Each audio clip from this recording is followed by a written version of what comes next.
Arctic sea ice reflects about 80% of the sun's heat, stabilizing the colder temperature of the ocean.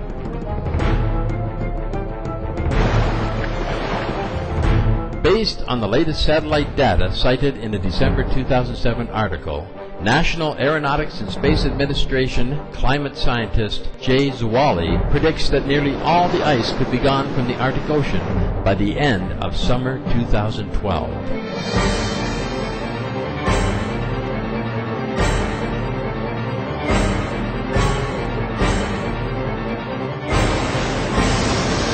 Arctic ice in September 2007 was 23% below previous record low from NASA satellite data and 50% below 1950 levels from ship data.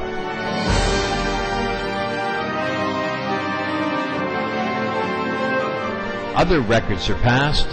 Greenland's surface ice loss is now 400% greater than 15 years ago. Surface temperatures in the Arctic are the highest in 77 years of record keeping.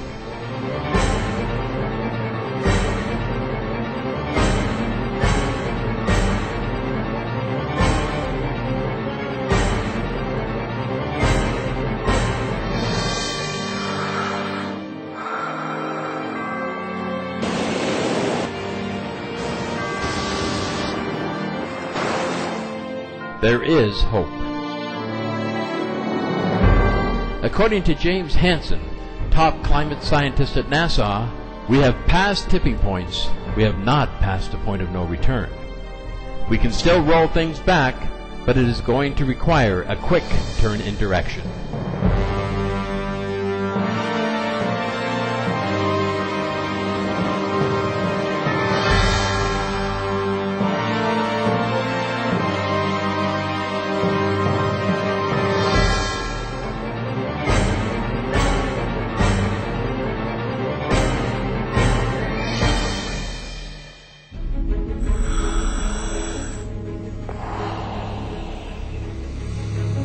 Dr. Gerald Dickens, Associate Professor of Earth Science at the prestigious Rice University located in Texas, USA, and Editor-in-Chief of the American Geophysical Union's Paleoceanography Journal, stated in an interview with Supreme Master Television. But it turns out that most of the carbon, about 93% of it, is in the ocean, not trees or in the atmosphere.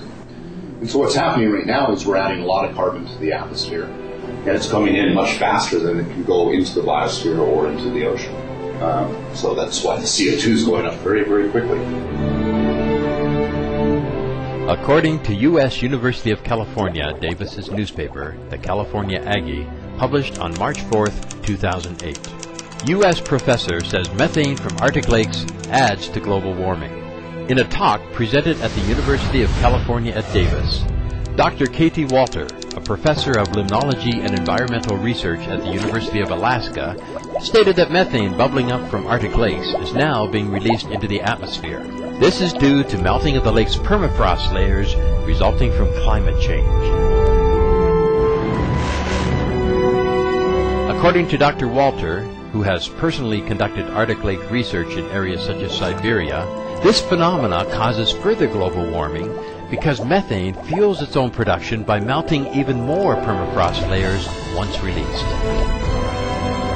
Research by Dr. Gregory Riskin at Northwestern University indicates that methane explosions from the ocean caused extinctions of 90% of marine species and 75% of land species 250 million years ago. In his report, Methane-Driven Oceanic Eruptions and Mass Extinctions, he explains how methane gas, which had been trapped in the stagnant waters, was released, leading to the die-off of most marine and land life. Dr. Riskin states, if it happened once, it could happen again.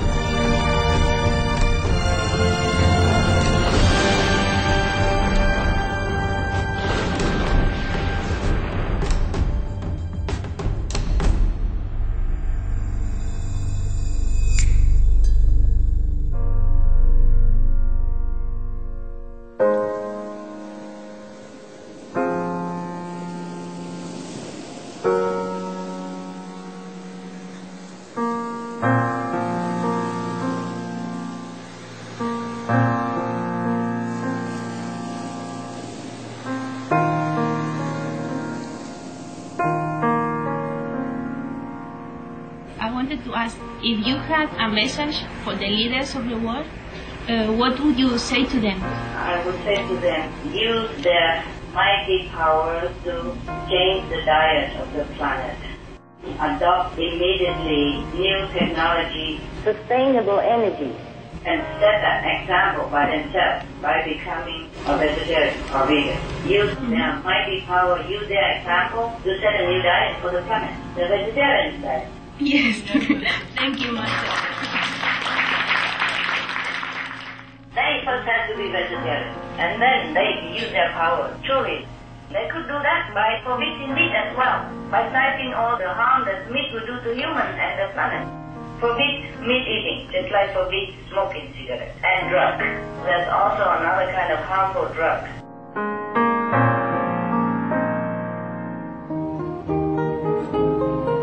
I wish really that we have the planet. We're continuing to live and the children will grow up in a better environment. But you see, it's up to humanity to decide what they want and which direction they turn.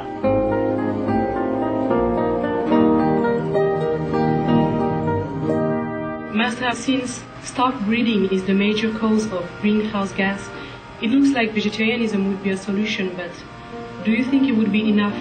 No, I don't say just vegetarian.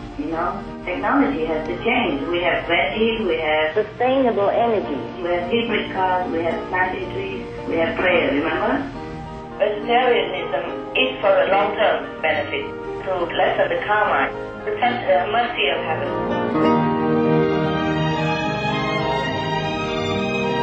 Master? If you had a message for the world, what would it be? That I love them very much.